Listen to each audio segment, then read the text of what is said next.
We're looking at an astoundingly beautiful applique that's part of the collection of the Rubin Museum. Appliques are made of scraps of silk, and in general, sacred textiles such as this would be designed by monks or master artists, and the collage of silk would then be stitched together by laywomen. We see one fabric laid upon another, and then stitches laid on top of that, and then pearls. And so it comes alive in a way that sometimes a painting doesn't. In the 18th and 19th centuries, when this work was probably made, applique came to compete with painting. This is a wonderful example of the kinds of masterful textiles produced in Mongolian workshops in that period. They would take scraps of Chinese silks and they would use a variety of embroidery stitches and gold couching, where they would wrap horsehair in gold and then stitch it onto the textile to delineate the detail. So for instance, in her hair or the flames. And all of this gleams in the light. And as we continue to look, we see in the clouds the decorative patterning of the fabric itself. There's a kind of richness here that is really special. And as you touched on, especially distinctive for Mongolian applique are tiny seed pearls, small coral beads, and other semi-precious stones that are stitched onto the surface. And this is a wonderful example of that.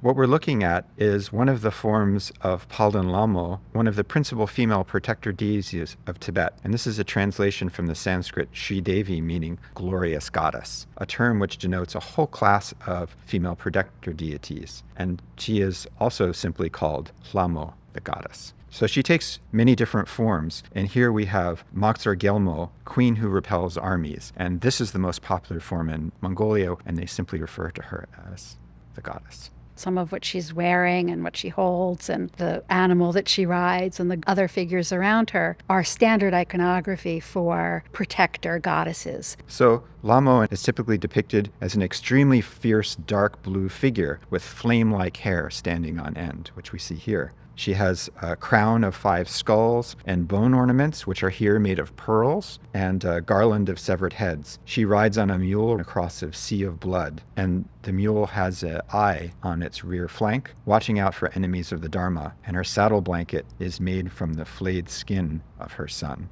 And within the sea of blood, it's actually a sea of blood and fat.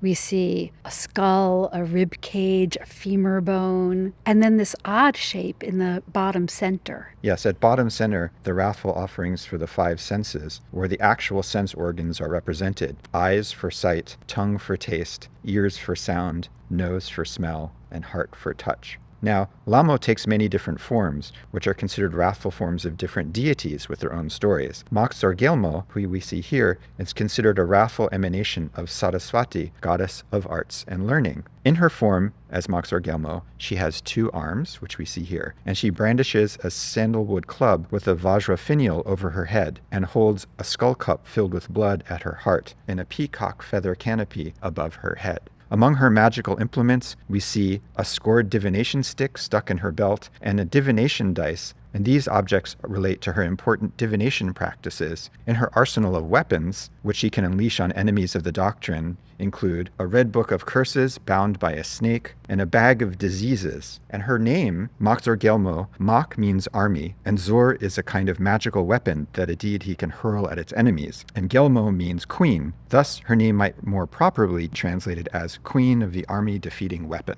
And so, as her name implies, she is a powerful protector of Buddhism and considered to be especially efficacious in magically intervening in military conflicts. According to a short history of the worship of Lhamo by the 2nd Dalai Lama, her cult was introduced to Tibet during the 11th century, and she becomes a special protector of the Dalai Lamas. It's under the 5th Dalai Lama that her worship enters state ritual, and a key responsibility of the goddess becomes to safeguard his government, which came to power largely through Mongol military force in the mid-17th century. So we're looking at a Mongol applique, but we know that this is a figure who comes to Mongolia through Tibet. Mongolians have been deeply active in the political, religious, and artistic life of Tibetan Buddhism since the 13th century, and then later Tibetan Buddhism becomes essential to Mongolian identity. And she adopts a particularly militaristic role for the Mongols. So as Buddhism crossed borders, deities took on new meanings in Mongolian contexts as they were integrated into local cosmologies. So when we change regions and cultures, we also need to consider local understandings of deities, as well as the differences between doctrinal understanding and popular lay beliefs and customs. So in her local Mongolian appropriation, there's a greater emphasis placed on her function as a war goddess.